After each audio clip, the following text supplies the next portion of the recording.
Hello there, my name is Sally Cathcart and welcome to the Curious Piano Teacher's YouTube channel.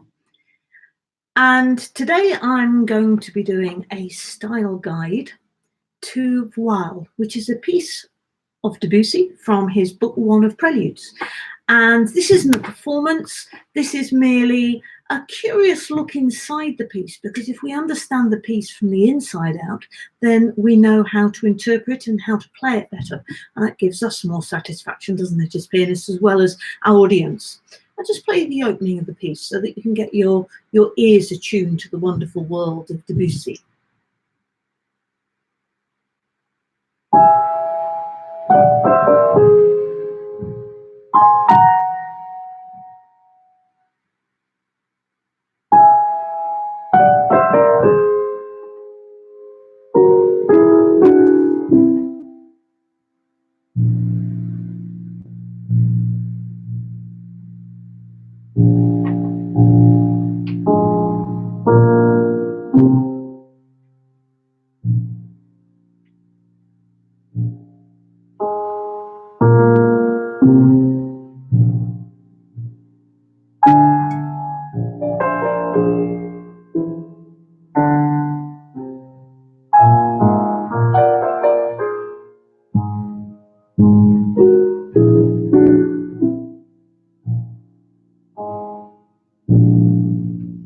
So there we are, that's the opening few bars, the opening page.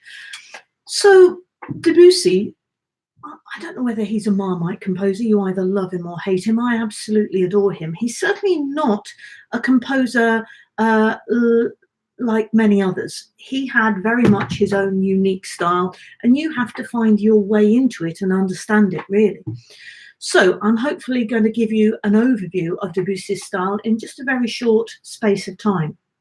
So this piece is, it can be called sails, as in sails of a ship, or it could be called veils, and I think both can work. Both interpretations will work very, very well indeed. If it's sails, it's quite a monochrome, it's quite a drifting, it's weightless, it has no real colour substance to it, and yet of course it's full of colour and it's full of substance. If it's veils, everything is slightly behind a misty veil, if you like. So what can we find out about it? Well, Debussy's music is full of little fleeting thoughts. They come and they go. They don't stay around. He doesn't really do the big romantic gestures. And that could be one of the reasons why people get put off Debussy a little bit. The ideas come and go before you, the listener, hardly have time to register them. And Debussy's music, all of it, is characterized by emotional restraint and purity of sound. He is all about sound. He just loves really, really clear sounds. The other thing I think about Debussy is that from an early age, he liked to break the rules of harmony. So you don't get the normal sort of tonic dominant whole approach, and even being in a key.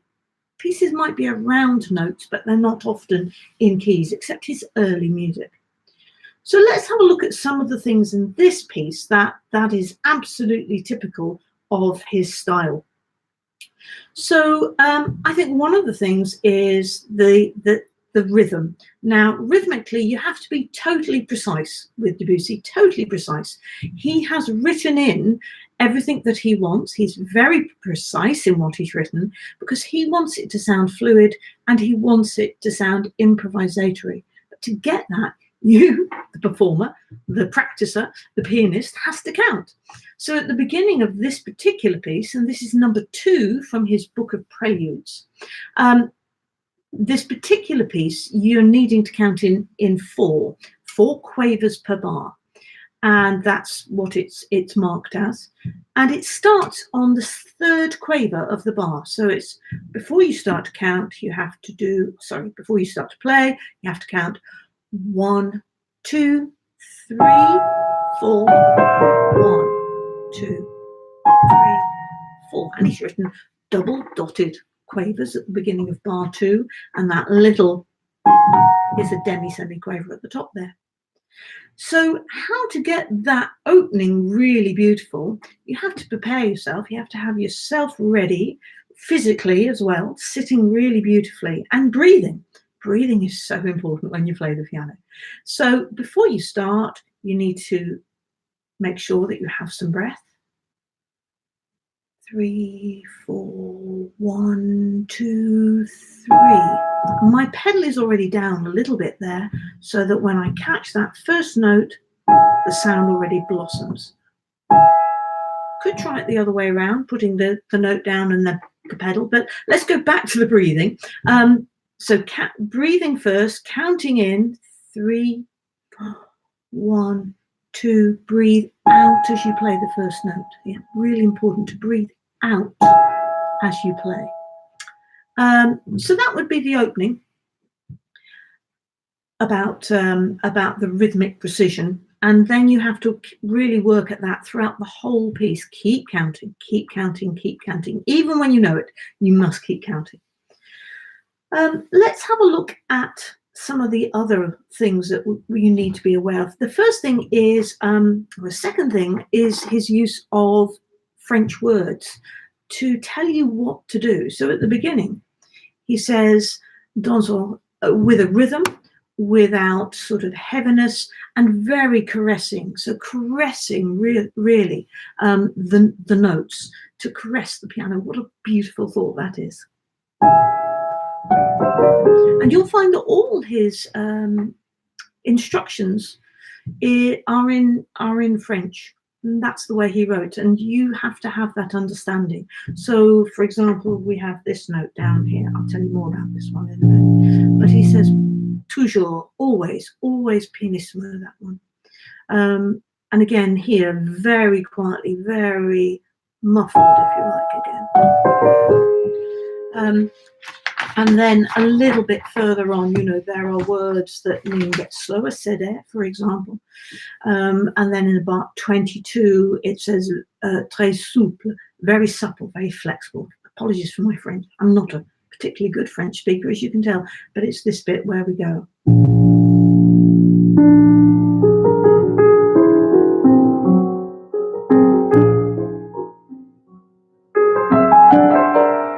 Very supple. He wants that really giving and taking going on there.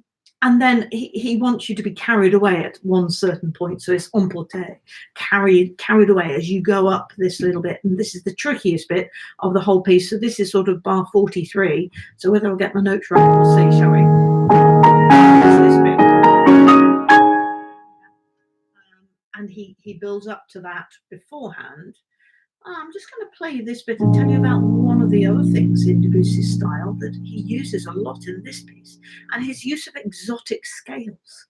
So, as I said, he doesn't necessarily have a sense of key, but he will have a tonal center. But he loves using exotic scales. And we have got lots of examples of a whole tone scale throughout the whole of this piece. So many examples of whole tone scale, even that opening. Now, if you know what a whole tone scale is, if you don't, here it is. Whole tone scale is literally made up out of whole tones. So C to D, D to E, E to F sharp, F sharp to G sharp, G sharp to, I'll call it A sharp to B. Isn't it beautiful? That makes it just sound out of this world if nothing else does. So we already have that in that very opening. Of course, he does it in thirds. And he comes back to this again and again. This little bit at bar 10, we get this extra, this new layer, this new theme which comes in.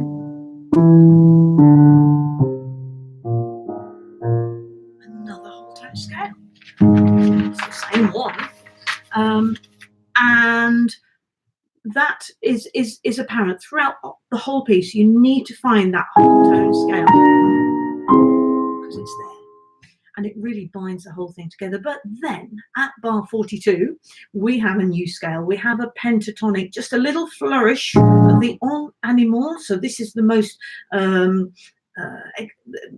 moving part of the piece. Yes. So. there we have that lovely. It's just so beautiful. And this bit is the fleeting heart of the piece, I think you could say. And as I've already pointed out at the beginning, Debussy doesn't hang around. He doesn't kind of wallow in emotion. It's very French. It is restrained at all times. So.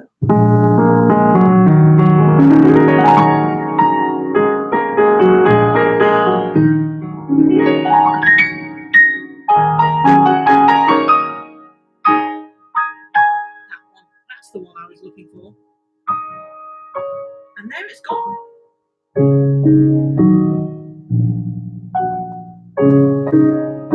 Yeah.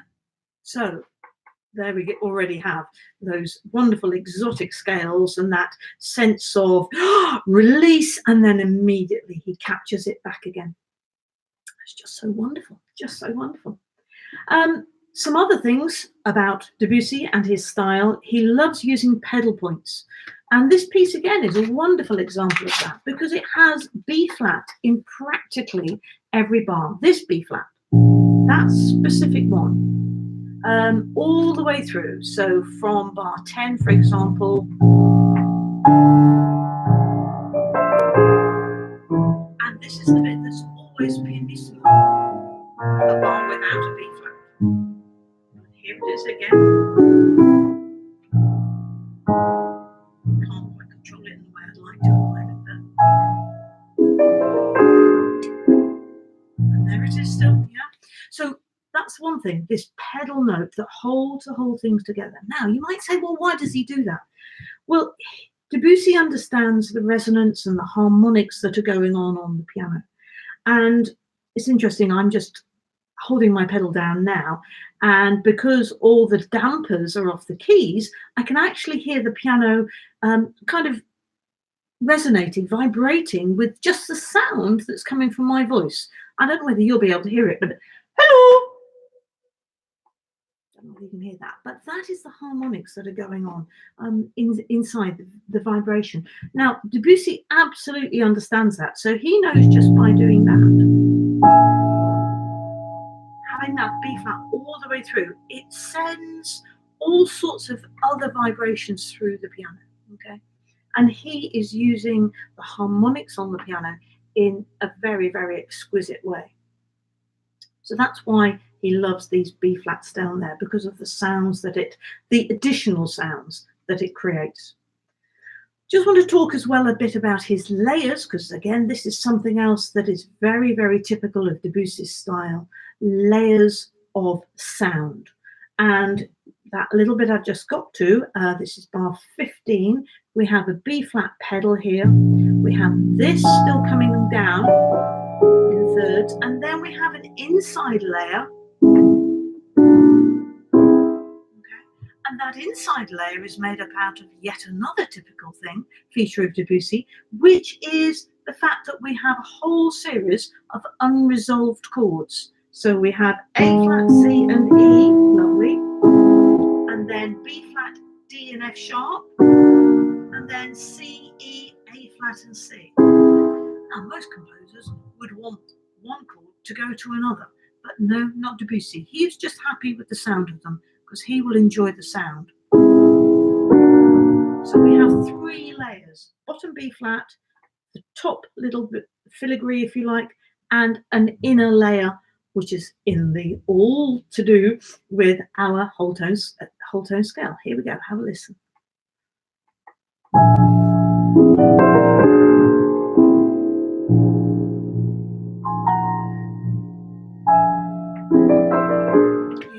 All those different layers going on at the same time. I just mentioned that word filigree because this is another feature of Debussy's music. You don't get that much in this particular piece. I think the part I've already played you with this is probably the most kind of a decoration, if you like, embellishment that we get in this piece. And there is a little bit towards the end as we as the whole piece kind of closes in on itself and becomes a little bit more veiled again. So we have this bit going.